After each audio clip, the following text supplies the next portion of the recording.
folks in the back. Good to see you. Thank you all for coming today. Yeah. Thank you everybody for coming. Hi, my name is Mitch Peel. I'm executive editor of the Post and Courier. Appreciate you all coming out here for the second in our double header of 2020 Pints and Politics today. Just a really quick one to run over a little bit of the house rules. Obviously, big crowd here today. We took some questions from you all before the event, so if you can let our candidate answer, please, without shouting and interrupting, that would be great. If you, like I said, if you had questions, we took them beforehand, so we'll get to those here throughout the event. I'm very happy to be here for this event today.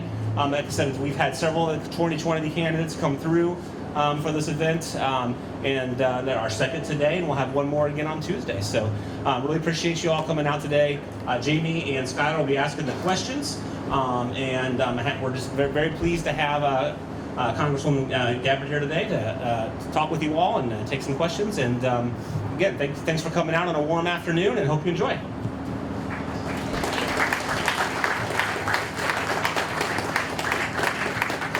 All right, we'll do a brief introduction. Our next guest is Congresswoman Tulsi Gabbard, who has represented Hawaii in Congress since 2012. Growing up in Hawaii, she was an advocate for the environment and was elected to the Hawaii State Legislature in 2002 when she was just 21. In 2004, she joined the Hawaii National Guard, serving 2 tours of duty in the Middle East, and she's achieved the rank of Major. Her professional career was working as a legislative aide for U.S. Senator Daniel Akaka. Did I say that correctly? You did, very well. The Hawaii Democrat. In 2010, she was elected to the Honolulu City Council, and this is now her 4th term in office.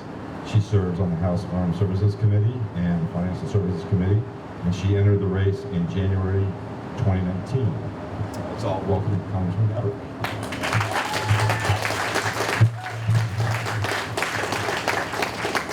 I had one mix-up question for you that I want to start off with. I saw that you had gone surfing. Was that yesterday here at Folly Beach? Yes. And you don't remember, did they tell you where you were? Were you at the washout or the pier? We're at the pier. Okay, good. Yeah. And it was rough? It was extremely windy. Okay. So how this all happened, first of all, this doesn't happen very often, by the way, on the campaign trail. It's only happened once before in California, but we were actually on the flight coming down here from New Hampshire, and one of our supporters named Chris, who I'd never met before, just randomly sent me a direct message on Instagram. I don't always catch all the direct messages, but happened to see his, clicked on it. He said, "Hey, thanks for coming. If you want to go surfing, let me know." I immediately responded and said, "Yes, please. The only time we can go is at 6 o'clock in the morning on Saturday." Thankfully, he woke up one of his friends. We borrowed some boards. He said, "Oh, the waves should be pretty good tomorrow." This was on Friday. We showed up, and there were gale force winds. I was carrying this board down the beach, almost getting blown over. Paddled out right next to the pier, and within, 3 minutes, we were probably like 50 yards down. But I had a blast. I caught a few waves, most importantly, and then we actually connected with a nonprofit group called Warrior Surf Foundation that brings veterans out to go surfing and experiencing the amazing benefit and therapy that comes just from being with nature and being in the ocean. And switching gears on that, tell us about your other time, I guess your earlier time you served in South Carolina. You did your basic training at Fort Jackson? I did, actually, yeah. How fun was that? In hindsight, looking in the rearview mirror, it was a blast. The first time I came back to South Carolina, coming into the Columbia airport, I literally had these flashback memories, because that was the first time I came to visit, was as a brand new enlistee private. And you follow the signs that tell you where to go, or the military will come and pick you up, and there's just so much apprehension, like what's gonna come next. You go to the reception, you get all your uniforms, and then you just sit in a bus where you've got a rucksack on your back and you got a duffel bag on your front, and drill sergeants standing in the front of the bus with their scary looking hats, staring at you, not saying a word. 10th Mountain Division, you know what I'm talking about. And then as soon as we got off the bus at the quad on base where we were, all hell broke loose, and we had drill sergeants to no end running around screaming at us. And again, in hindsight, great experience. And by the way, it was in the middle of summer. Yeah. In the middle of summer, I learned what real heat was like. Columbia is famously hot, so Yeah. you really got it. So, you've had a unique advertising strategy in South Carolina. I think there are probably a lot of folks here who have driven on the roads in South Carolina and may have seen your billboards. Can you raise your hands if you've seen? All There we right, go. see, that's what I'm talking They are about. all over the place. I travel all around the state covering this campaign, and I see them everywhere I go. They Yeah. say a soldier's heart. First of all, tell us why billboards and what a soldier's heart is supposed to mean. I think most of you wouldn't be here if you hadn't seen those billboards, right? No, I mean seriously. If you look at a lot of the folks who have been consistently polling at the top, a lot of this is really because of national name recognition. Obviously Bernie Sanders, Joe Biden, some of these other senators, they're very, very well known across the country. I'm not. My goal, first of all, is for people to know who I am, to ask that question when you see that sign saying Tulsi, interesting, who's that?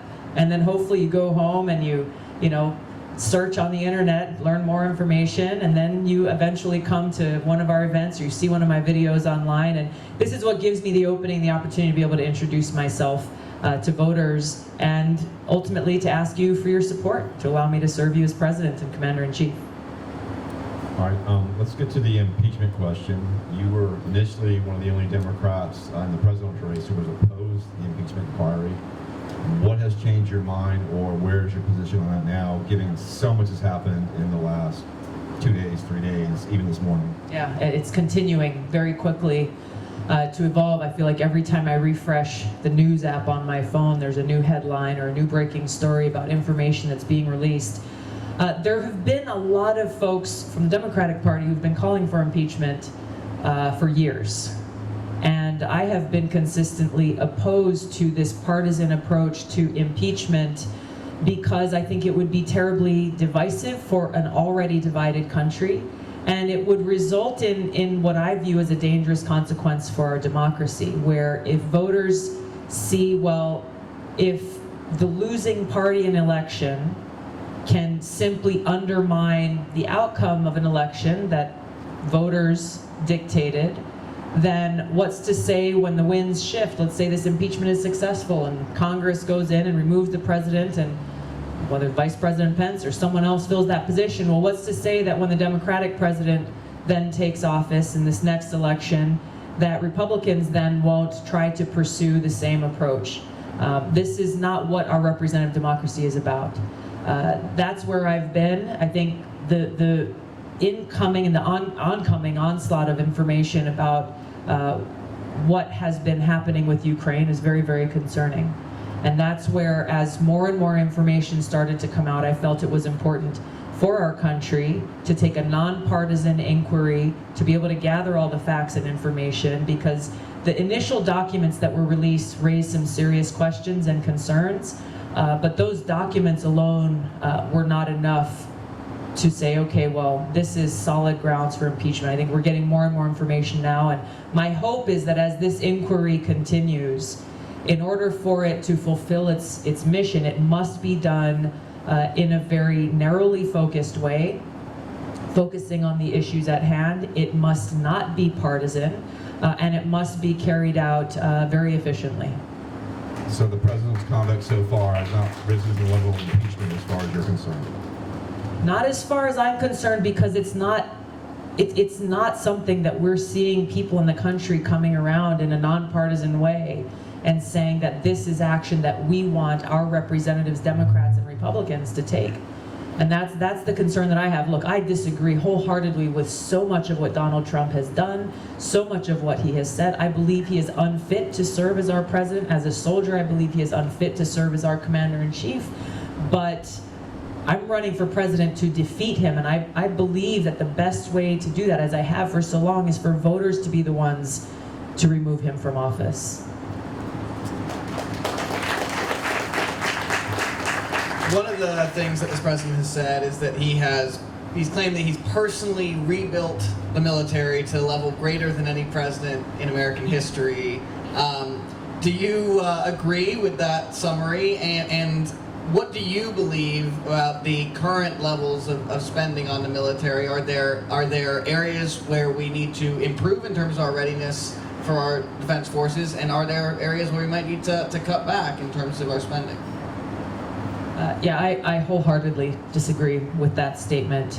And we only have to look to the president's most recent decisions to send more of our troops, more of my brothers and sisters in uniform, to deploy to Saudi Arabia to protect Saudi Arabian oil, Saudi Arabian infrastructure. He is further undermining our national security by pushing our country closer and closer to the brink of a war with Iran that would not serve the interests of the United States. This crisis that we are facing is one that he and his administration created.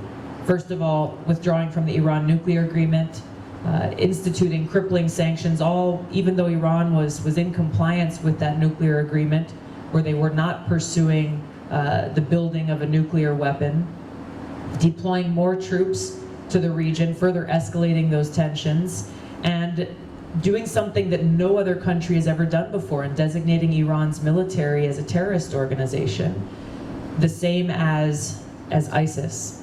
So when we look at where we sit now, where just a spark could start this war with Iran, we've got to be very clear-eyed about what the cost and consequences would be. The war that I served in Iraq, a war with Iran would make that look like a picnic. The cost in American lives and American taxpayer dollars, the pain and suffering and destruction that would happen with not only the Iranian people, but this is a war that would extend across the region, exacerbating a refugee crisis. The cost really is something that's unimaginable, and it undermines our national security interests. When we have our troops so thinly spread, constantly deploying over and over, not twice, not 3 times, but a lot of my friends, they're on their 5th or 6th deployments right now, going back to places like Afghanistan and Iraq and Syria and now Saudi Arabia. They're not having the time back home with their families that they need. They're not having the time back home to have that readiness training that they need, and this is something that's across all branches of service. The readiness of our military is critical. We have to have a strong, capable, ready, trained military in order to serve and protect our country, and that's the key word. We enlist to join the military to serve and protect the American people and our country, and unfortunately for so long, our military is being used to wage these counterproductive regime change wars, overthrowing dictators in other countries and then nation building in those other countries, costing us tremendously in American lives, but also costing us as taxpayers trillions of dollars. And I know as we go through and talk about other issues, all these things cost money. They require resources. Well, unless we deal with this cost of war, which is why I'm running for president, to end these wasteful regime change wars, work to end this new Cold War and arms race, and redirect our limited resources back to serving the needs of our people right here at home.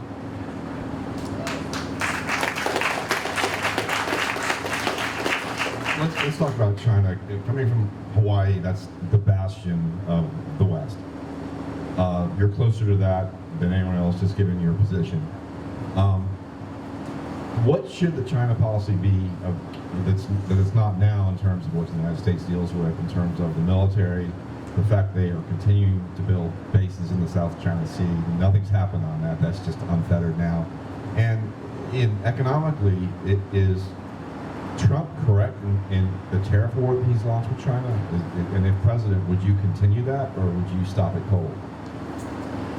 Two really important questions here. You're right. I mean, for us in Hawaii, we are seen as the tip of the spear as it relates to the United States of America and the entire Asia Pacific region. The posture that our military has taken so far in the South China Sea area, I think, is a really important one that no other country is doing or can do, which is to make sure that we are keeping those lanes of navigation open for commerce and not allowing China to be able to unilaterally claim ownership over those open lanes. There is a UN treaty called UNCLOS, UNCLOS, that's really talks about the United Nations Law of the Seas. This is something that has already ruled that what China is doing is not in compliance. China's response to that is, well, why should we comply to that when the United States won't sign on to this treaty? I've talked with many of our admirals, those who are working within the Asia-Pacific region, who have expressed their opinion that it is within the best interest of our country to be signatories to that. You take away that excuse that China has been using for so long to simply ignore this ruling that so many other countries are signatory to. With regards to trade and the trade and tariff war that we're seeing Trump waging right now, first of all, I recognize that there clearly is a problem with the trade imbalance that we've had with China for a long time, with IP theft and insecurity there, cybersecurity and so forth. But the approach that Trump is taking is wrong. It is like so many things that Trump does, it is very erratic. Trump acts on his emotions, taking the shoot from the hip approach of, even some of his negotiators, they're going into the meeting thinking this is something that they're going to be able to make progress on. Here's the terms of the deal in the negotiation, and all of a sudden a tweet comes out or something happens in a press conference, and the thing that they just agreed to is out the window. There is so much at stake here, and his irresponsible approach to this is actually hurting our economy. It's destabilizing our economy. It's creating so much uncertainty for farmers, manufacturers, even small business owners who, either import or export to or from China, and they don't know what they're going to have to be able to charge with these, tariffs going from 20% to 30%, threats saying, hey, we might go up to 50%. So all of this destabilization is something that is detrimental to our economy and to our people. I think we have to undergo tough negotiations to be able to work out those differences, which I think is something that's possible and doable. But the way that Trump is doing this is achieving the opposite effect. And there is a security component to this as well that we've got to recognize. We've got escalating tensions between the United States and China, largely because of this economic trade and tariff war. An economic war can very easily turn into a hot war. A hot war. And we're talking about escalating tensions between the United States and another nuclear-armed country. So the stakes are very high. We've got to take it seriously, pursue this responsibly, while still leaving areas open for us to be able to work with China on areas of shared interest. Well, say you become president, do you lift or end the trade war on day one, or do you keep them in place and continue to negotiate that route? That's a hard question to ask, because if you elect me president and I take office in January of 2021, it's hard to say where that trade and tariff war will be. I think the way that Trump has escalated this in such an irresponsible way, I can imagine there will be a number of tariffs that immediately we'd want to pull away. But I'm not saying, hey, we pull it all away and then we sit down to negotiate from that point. I think we've got to assess what the situation is at that point and figure out what the best strategy is to end up with the result that we hope for, that actually best serves our economy and our job creators here. When President Trump was running for president, there were elements of his approach, his personal approach to foreign policy, that did not sound dramatically different from yours. I mean, he sounded these sort of non-interventionist notes. He talked about trying to withdraw from some of these wars. And in fact, throughout his presidency, he's continued to talk about trying to withdraw from some of these wars, and oftentimes he seems to have been beaten back by his generals, beaten back by some other Republicans, Lindsey Graham, who is often trying to ensure that he does not withdraw troops from some of these areas. Lindsey Graham's trying to start new wars, let's just be clear. And so, as you've listened to him over the last 4 years since he started running for president, what do you view as different from from his personal approach to yours, and are there similarities in the way that you view America's role in the world? Well, let's just start with the difference between that you pointed out, between the rhetoric that candidate Donald Trump had versus the actions that we've seen President Donald Trump take. There's been a complete 180 on everything from, yes, we've got to bring our troops home and stop these stupid wars to Trump has not brought our troops home. He has deployed more of our troops to the Middle East, and he's on the brink of pushing us into a whole new unnecessary war with Iran that, like I said, would make everything that we have seen through our lives since 9/11 look like nothing in comparison to the cost and consequence. So, you know, even if you believe the narrative that, well, Trump has been bullied into breaking his promises or into starting this new war with Iran, or, you know, it's John Bolton, it's Mike Pompeo, it's the generals, it's all of these different people around him. Well, guess who chose those people to be in those positions? Donald Trump did. He is the president, he is the commander-in-chief, and he is responsible. So the difference is in action. How would I be different? Donald Trump said a lot, he has not followed through with his actions. How I would be different is I actually understand these issues. I actually understand foreign policy. I know, unlike Donald Trump, what it's like to wear the uniform of this country. When he chose to use his position of power and influence to avoid fulfilling his duty to serve our country, I chose to serve our country. I know the cost of war. I served on 2 deployments to the Middle East, and in that first deployment to Iraq, I served in a field medical unit in 2005. It was during the height of the war, where unfortunately we were taking a lot of casualties, and every single day we all experienced that terribly high human cost. So I understand in a deeply personal way the cost and consequence of the decisions that the commander-in-chief makes. The experience that I have in Congress, serving there for almost 7 years on the Foreign Affairs Committee, the Armed Services Committee, the Homeland Security Committee, I understand deeply how important our national security is and how our foreign policy for so long, including under this president, has been undermining our national security. This is what sets me apart, not only from Donald Trump, but from previous presidents who've made similar promises and not carried through on them, is that I have the experience, the depth and understanding, and I think most importantly, the conviction that comes from that will ensure that every one of you knows that I am prepared to walk into the Oval Office on day one to fulfill this responsibility as Commander-in-Chief, and that I will not bow to the influence of the military-industrial complex, to the influence of the foreign policy establishment, or to those general officers, because I know who I'm there to serve, and it's not any of them.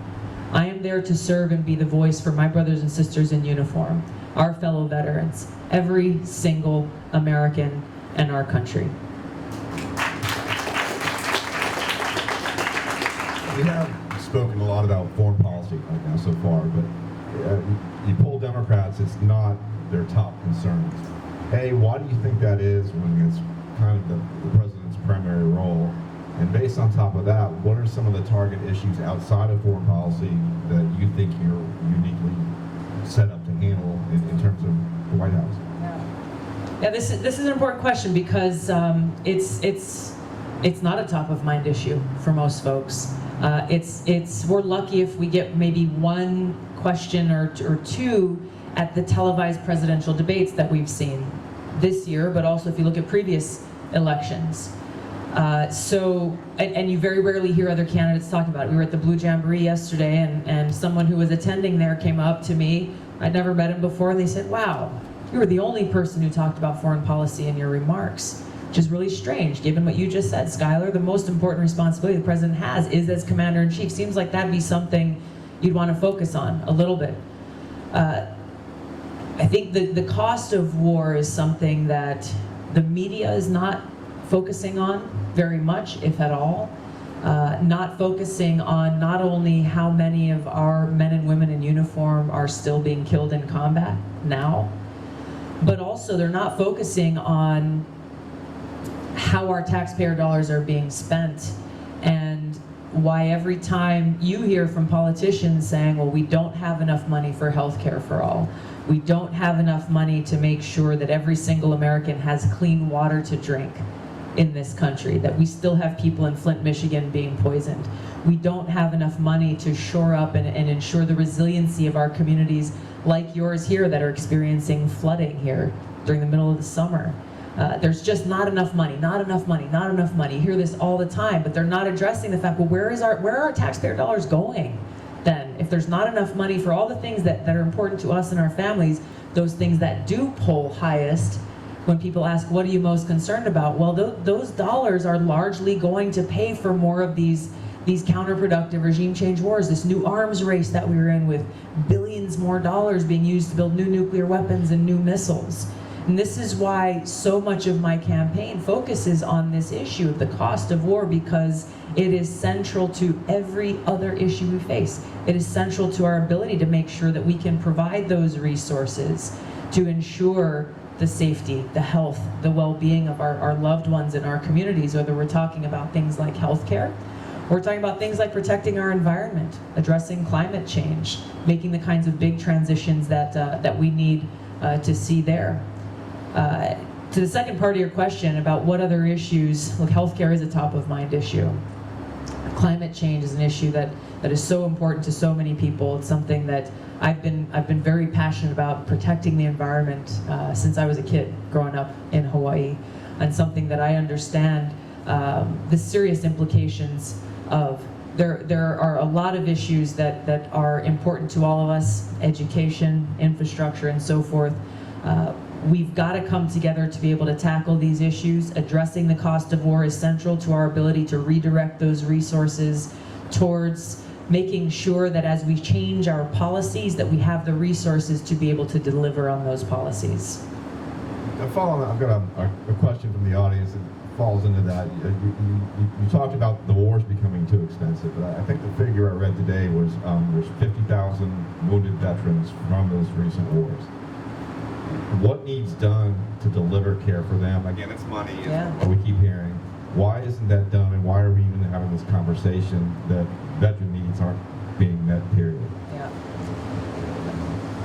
This is such an important thing, because too often the answer that you hear is, well, the VA is underfunded. But even when the VA gets more funding, we're not seeing the kinds of solutions to fix the systemic problems in the VA, which causes these problems largely to persist. So I look to leadership. We know how important leadership is, and for so long we as veterans have endured lip service from those leaders who are very ready to say thank you for your service, but then who don't have the backbone to make the kinds of changes within the VA that we need to see. The VA is a big bureaucracy. I think there's a lot of waste that we've seen either in construction of new facilities that have gone way over budget and way over the timelines that were allotted, and we see, gosh, how could those dollars have better been used to provide care? We still see how there's overspending and waste occurring in the delivery of basic needs within different VA programs. And we see how one of the most important things that I think needs to happen is making it so, and people have been talking about this for a long time, but making it so that, let's say as a soldier, if I'm transitioning out of the military, that my records, both for my service related to what benefits I may be eligible for, as well as my healthcare records that I've collected now, for me, this would be over 16 years of service, that these would be electronic and that they would be accessible within the VA. So within the VA, you've got the healthcare arm and you've got the benefits arm. Ideally, I walk out, lay the uniform down, I'm able to walk into the VA and say, okay, benefits, pull up my record, let's have a conversation about what I'm eligible for. Healthcare, here's a problem that I got way back 13 years ago when I was a private. Let's talk about what I'm eligible for. Instead, what we have are the service member being relied on to collect all these documents and all this paperwork and show up and then say, okay, well, let's talk. But I can tell you, I don't have any documents from when I was a private in the Army. I don't have any at all. This system is not built to serve our service members, and the reason why it hasn't been solved, and I'll tell you exactly why, it's because there are major multi-million-dollar contracts that the DoD has put out for their electronic record system, the VA has put out for their record system, to the tune of hundreds of millions of dollars. And there's too much money at stake. There's too much money at stake where who's going to lose the contract? The DoD contractor, the VA contractor?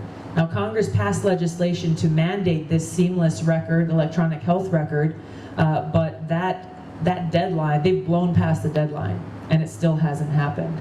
So when you look at it's ultimately a lack of leadership and the backbone to be able to implement those changes that will ultimately best help serve our veterans. Unfortunately, there's a long laundry list of changes that we need to see. Ultimately, it comes down to delivering the quality care and benefits our veterans have earned when and where they need it.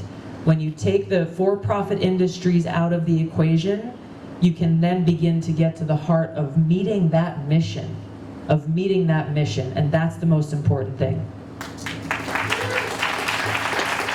We also got several audience questions about the broader healthcare system.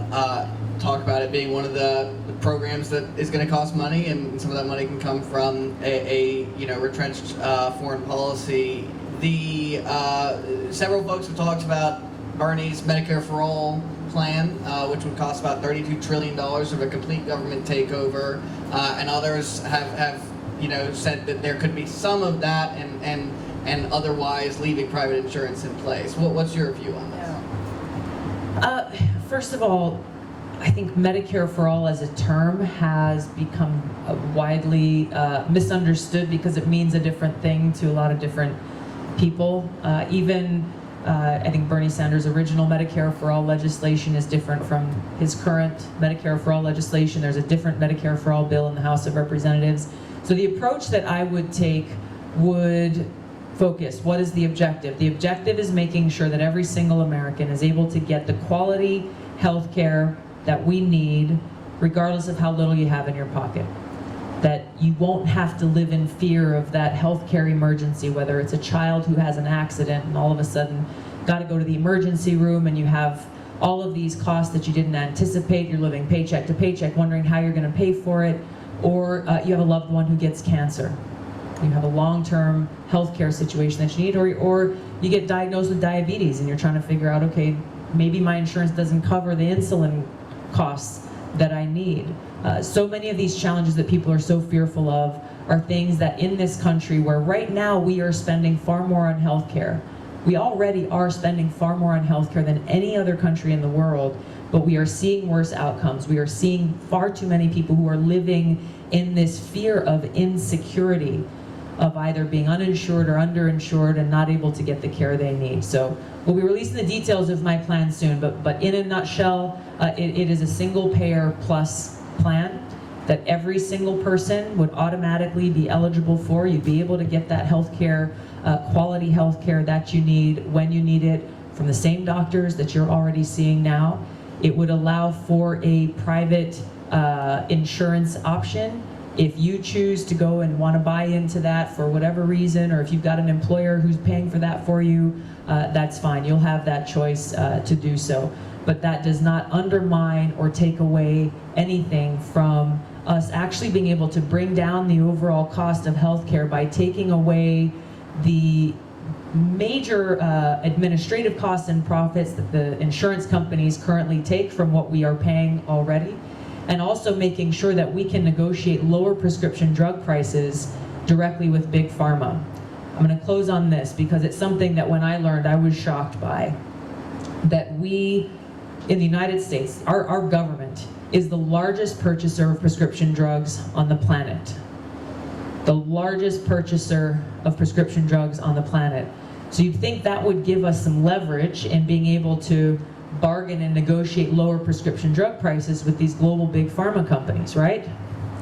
Well, that hasn't happened, and it's not allowed to happen because big pharma pays a ton of lobbyists to go in and curry favor and influence in Washington, where every single time there's been an effort to lift the prohibition of Medicare not being able to negotiate with prescription drug companies, they stop it in its tracks. They stop it in its tracks. Why? Because they realize how much of a threat it is to their bottom line. This is what's got to change. Under my administration, big pharma, big insurance would have no seat at the table as we are crafting our healthcare policy. One question we've been asking all the candidates who've been coming through here is, a lot of folks have their 100-day plan for their first 100 days in office. We sort of do a timed version of it. We give folks 90 seconds to lay out their 100-day plan. That's less than a second per day. But we want to give you that time. We have a timer out, and we'll keep you to it. So give it a shot. I'm laughing because 100 days is so arbitrary. What is 100 days? I just used up 12 seconds.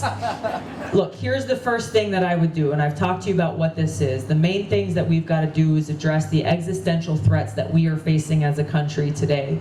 I would end these wasteful, counterproductive wars, and I would immediately call for a summit between the United States and Russia and China to begin to de-escalate these tensions that are growing, to begin to end this new Cold War, walk us back from the brink of nuclear catastrophe so we can see how we can reduce the proliferation of nuclear weapons in the world, make it so that we do not have to live in fear of nuclear catastrophe, and to find those areas of common interest. Work out the areas of difference, find those areas of common interest so that we can best serve the interests of our people and our country. And like I said, redirect those resources towards the things we really need here at home. Work with Congress to begin to pass legislation dealing with healthcare, dealing with climate change, protecting our environment, investing in infrastructure and education, and all of the other great needs that we have in this country. How was that? That was minute 10, so you did well. Better than Bennett. Okay. You did better than Bennett, so that's good. By about 8 seconds. Why are you the best candidate to heal the racial divide in America, and also say that in the form of attracting African American voters in South Carolina who will make up 60% of the primary? Is my sister here? Can I get my phone, please? I want to read you something that really speaks to answering your question. I come from the most diverse state in the nation. Perfect. You got that? Thank you. See, sister, she knew exactly what I needed. I didn't need my phone, I actually needed the paper. I come from the most diverse state in the nation. We have people in Hawaii of all different races, ethnicities, religions, and in some places you might think that would be a recipe for divisiveness, but in Hawaii, it's not. It's not. We have a beautiful melting pot of cultures and of people and religions, and it's because what we in Hawaii call the aloha spirit. Might surprise some of you, but aloha does not actually mean hello. It does not mean goodbye. It means something actually much more powerful. It is a recognition that when I greet you with aloha, I am greeting you with respect, that I am greeting you with an open heart and with care and with love. And it comes from this recognition that we are all God's children, that we are all connected, that we are all brothers and sisters. And this spirit of aloha is what inspires us to bridge those divides that we are seeing too much in our country, to be able to heal these divisive wounds that have not only come to the forefront and been exacerbated in our culture today, but really have been inflicting pain and hardship and suffering in our country for far too long.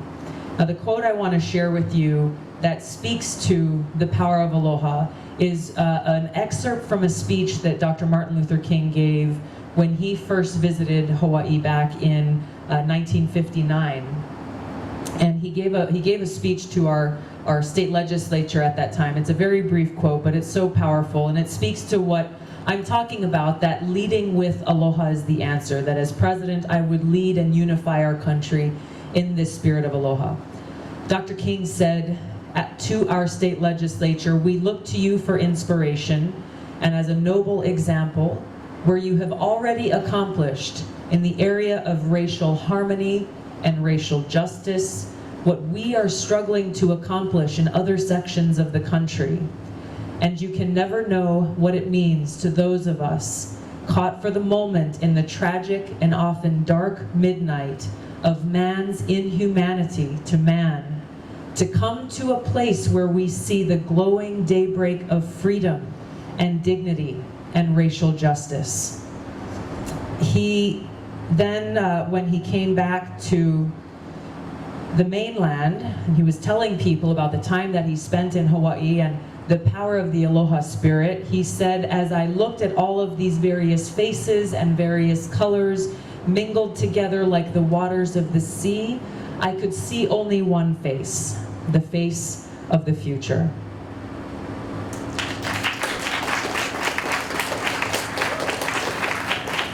Really powerful and impactful words of what he experienced in Hawaii, the bonds that he made connecting with many of our leaders there.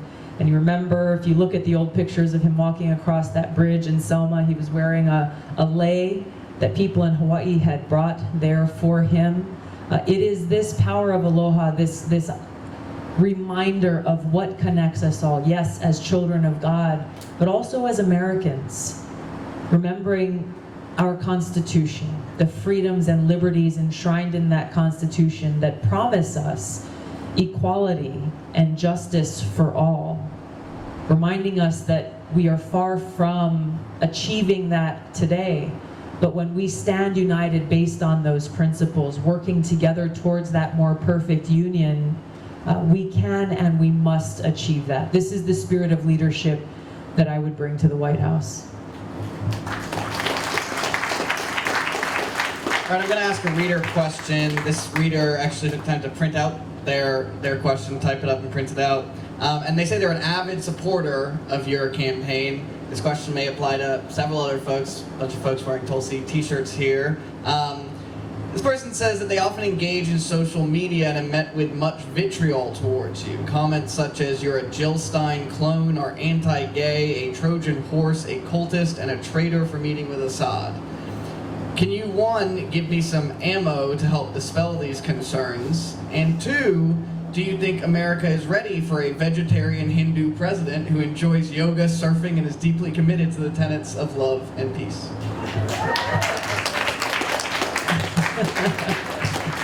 Well, I'll answer the second question first. It's the most important one, really, and the answer is yes. Come on. And here is no joke. First of all, I'm going to detract just a little bit here. I want to recognize all of you who are wearing like the coolest aloha shirts here today and dresses. Mahalo for representing.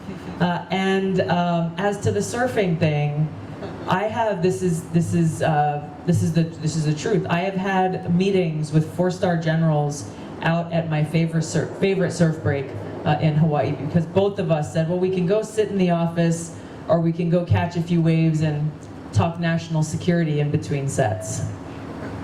Nothing wrong with that.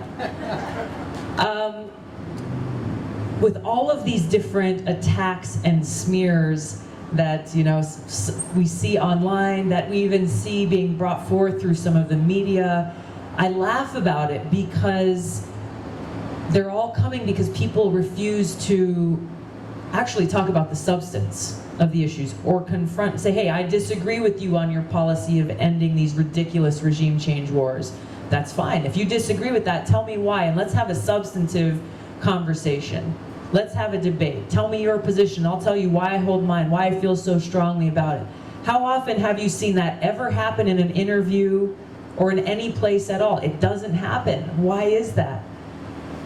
Because they can't. They either don't understand the issues or they're afraid to be confronted with the truth that would totally undermine their whole position. If you're talking about the foreign policy establishment in Washington, they've been saying a lot of fancy words for a long time that have led us to this place where our country has been trying to be the world's police for so long, and it's cost us so tremendously, and it has not been good for our country. It has not been good for our people. So when we challenge them with the truth, as I am doing every single day, it undermines that whole foundation for everything they've been saying for decades. It undermines the military-industrial complex that profits heavily off of this new arms race, for example, that's being waged. So what they resort to, instead of debating substance, are these cheap smear tactics and trying to undermine both my character and my campaign, my candidacy for president. The best way to combat these smear attacks is with the truth. Listen to what I'm saying. hear the message that I'm delivering, hear about the kind of change that we are seeking to bring about, and look at my record. If you don't want to listen to what I'm saying, look at my record in Congress. Look at the kind of work that we've been doing that is directly connected to the kind of change, the sea change in both our foreign policy and domestic policy that I would bring as President of the United States. The truth is a powerful thing. We should not run away from it. And just like people will say, Tulsi, be courageous, continue to speak truth to power, that same courage needs to be reflected in all of our supporters and those who are online and you're tweeting back at people and commenting on Facebook pages. Have the courage to stand up for what is right, to stand up for our people, our country, and our planet, and speak the truth. The truth will always win.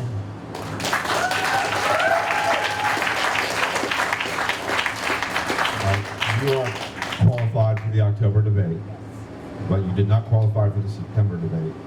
So we're going to ask you a question that you didn't get to answer or were asked to from that time. I think that's cheating a little bit. No, I'm joking. Go ahead. Pushing the tape backwards. Should American foreign policy be based around the principle of climate change? And if you agree with that, how would you continue to keep the U.S. at a strategic and economic advantage if other nations don't follow suit? I think our foreign policy should be centered around, let me frame it this way. The kind of foreign policy that I would lead with is one that is based on cooperation rather than conflict. Now we've gone over a lot of the major changes in the overall foreign policy that I would take. Unfortunately, especially in Washington, the changes I'm talking about are often misconstrued as, oh, well, you just want to turn your back on the world, you want to be an isolationist, you want to just look inward into our country and leave the world behind. That is not only completely incorrect, but it's very revealing about the culture that exists within our foreign policy establishment that says, well, if you're not dropping bombs on other countries, and if you're not escalating crippling sanctions, then obviously that means you're not relating with other countries in the world, as though that is the only way to do so. That's pretty sad when you really think about it. I would lead with a foreign policy based on cooperation rather than conflict, being a leader in the world in areas related to climate change and others.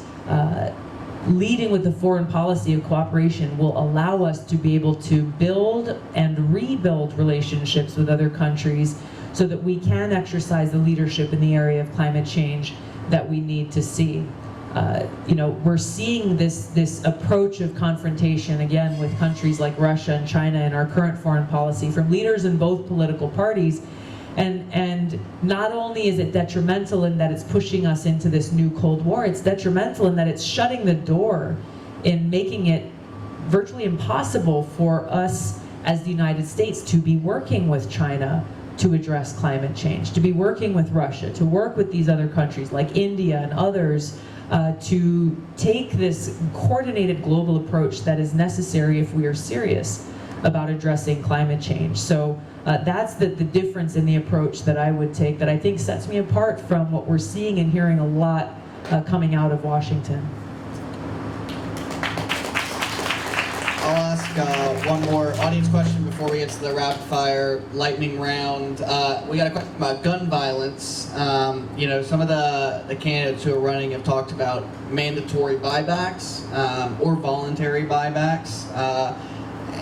This is a state that has obviously been a Republican majority state for many years and a lot of gun-loving voters. How do you address the level of gun violence that we've seen in the country recently, while also, representing those folks as well? I don't think there's a choice. I don't think it's either this or that, and I think that's been the problem with the way that Washington has approached laws and regulations related to guns and gun safety in this country, where people on both sides feel like you're either on this team or you're on that team. You're either for upholding the Second Amendment or you're for repealing it. When I know that the vast majority of the people in this country believe, as I do, that we can uphold our Second Amendment, while also being able to ensure that there are sensible gun safety laws in place that would make it so that those who would seek to do harm to others for whatever reason are not able to get their hands on these guns that would help them to do that. There are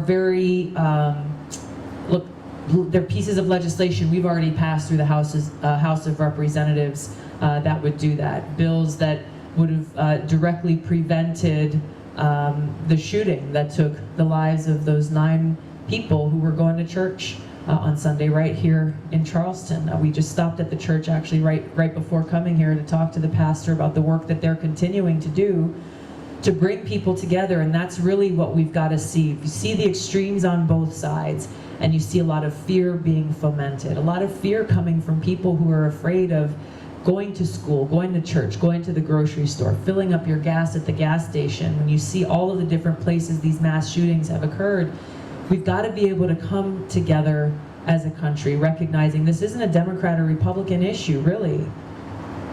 It's not. It's about our lives. It's about the lives of those that we care about. And yes, there is a legislative component to this that will close the loopholes that exist within our universal background check law, actually close those loopholes that will provide due process with the red flag laws that are in place that ultimately will help keep people safe without threatening anybody else. This is the kind of approach I know we need to take as a country, and if I were president, no, I would not take action by executive order if Congress fails to act, because this is change that has to come from our country, for our country. If we issue the kind of ultimatums that you're hearing, well, if Congress doesn't act, I'm just going to do this by executive order. Well, guess what? Donald Trump is doing a whole lot of that. He's saying, well, if Congress doesn't do this, I'm going to do it by executive order, and he's doing exactly that.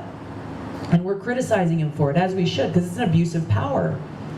Well, we can't go and say, well, when I'm in office, I'm going to do the same thing if Congress doesn't do their job. No, you've got to go through and do the work, working with Democrats and Republicans in Congress, reaching to people, reaching out to people all across this country. And yes, that includes members of the NRA, that includes Republicans, that includes our friends and neighbors, Democrats, that includes bringing everyone together and saying, let's just talk. Let's have a real conversation about how we prevent these mass shootings that we've seen so many of, but also about how we prevent the shootings that are occurring every single day in communities like Chicago. My friend is a congresswoman from Chicago, and she cries out almost daily in Congress saying, why is no one paying attention to the kids who are being killed and shot down as they're walking to school on our streets in Chicago? There is a crisis facing our country. The only way we can solve it is when we come together and work through this together.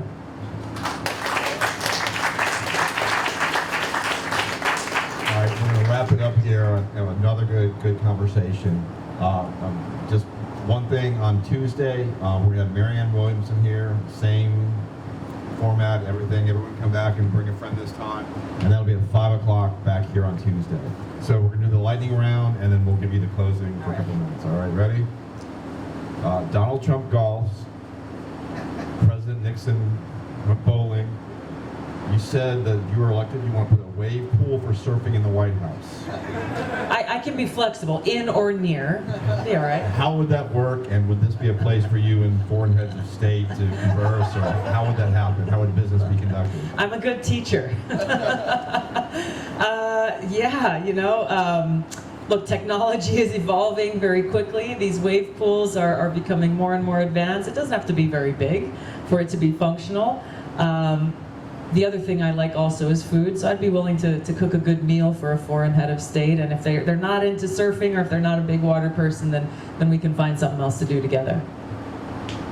You mentioned food. That leads right in. You've been here this weekend. I don't know if this is working. Sure. You've been here this weekend. You've been here a couple times before. What is your favorite food that you've had in South Carolina? Any South Carolina cuisine that you've gotten a chance to try out during your time here? MREs. Not MREs. I'm shocked every time I go to the commissary anywhere and they're actually selling MREs. No thanks. I've had my fill.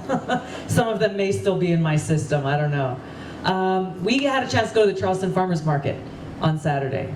And I love me a great farmers market. We not only got a chance to sample, how many of you have seen like the 20 different kinds of tomatoes that they sell right there at the entryway? I went through and tried about 10 different kinds and went through and sampled a whole bunch. We had a great ice pop from the King of Pop and yeah, a lot of good food at the farmers market. Much like Cory Booker, you cannot partake in barbecue in South Carolina. That's right. You're missing out, but that's good.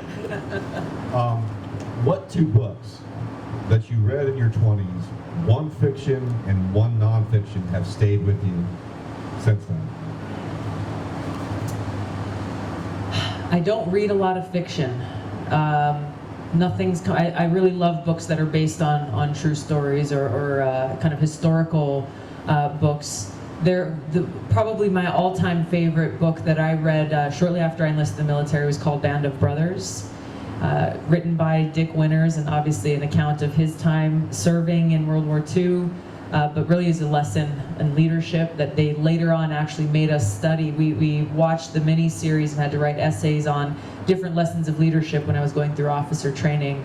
I was so bummed because as I was starting to read this book, I was going to my very first annual training as a National Guard soldier being held in Fort Indiantown Gap, Pennsylvania.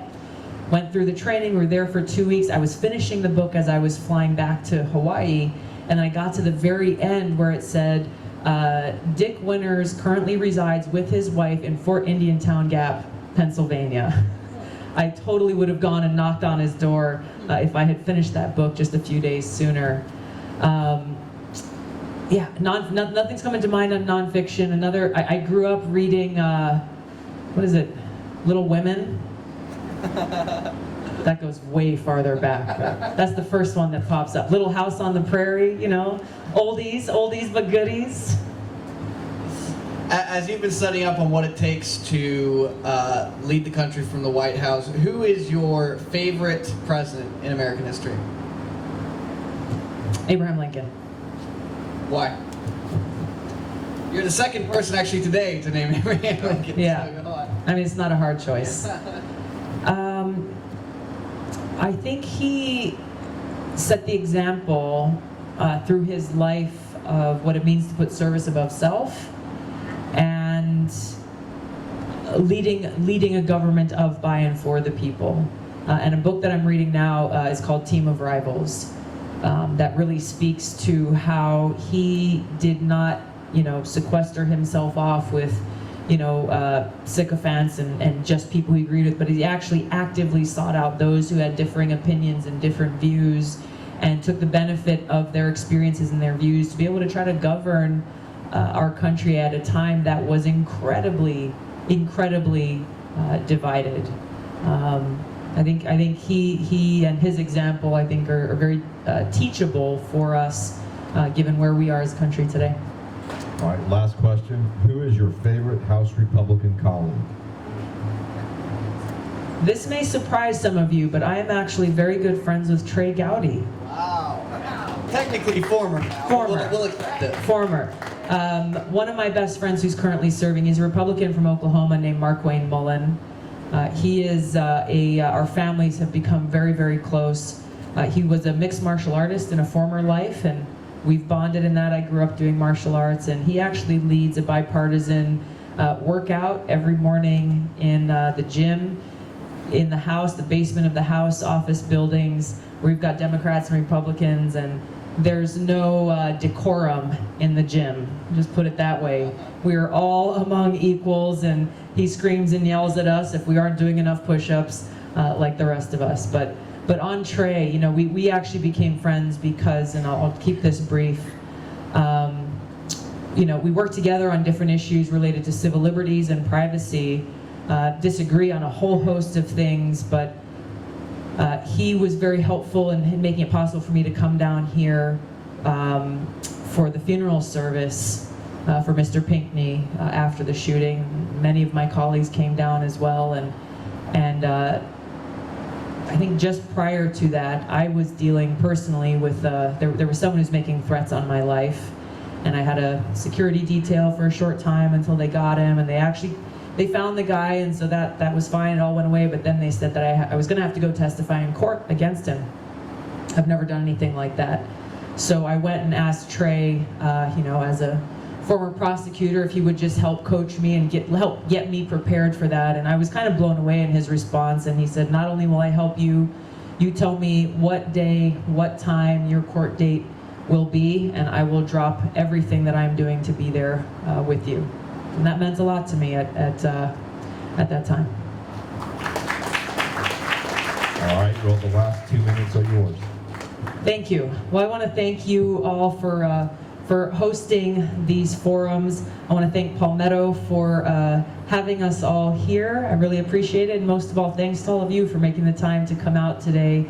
I really appreciate your attention, your consideration as you look to making this very important decision that lies before you, not only on who you would choose as your president and commander-in-chief, but what kind of message you will send to the country as one of the first states voting about why this is so important. We've talked a lot about the issues that I care very much, and I hope I've expressed clearly why I'm in this race and the experience that I bring that best equips me with the skills, the understanding, and the conviction necessary to bring about those changes that we need to see, to be the kind of president and commander-in-chief that you deserve, that puts the well-being of our people ahead of politics, that puts the well-being of our people ahead of profits, and that really makes every single decision related to our policies, related to our domestic and foreign policy about how best I can serve you as the people of this country. This is something we cannot do alone. So I want to directly ask every single one of you for your support in helping fuel our people-powered campaign. We take no money from PACs or lobbyists. We have a purely grassroots-powered campaign. We have amazing volunteers who've been helping us all across this state get yard signs up. If you'd like a yard sign, if you'd like to help us in any way at all, we need your help. It will take all of us standing united, making sure that our voices are heard, to ensure we actually carry out that vision Abraham Lincoln talked about in his Gettysburg Address, that we end this government that for too long has been ruled by the rich and the powerful and the very few, leaving the rest of us behind, and instead lead a government that is of, by, and for the people. Thank you all so much. I really appreciate it. Visit Tulsi2020.com if you need more information. Thank you so much, everybody. Aloha. Thank you all.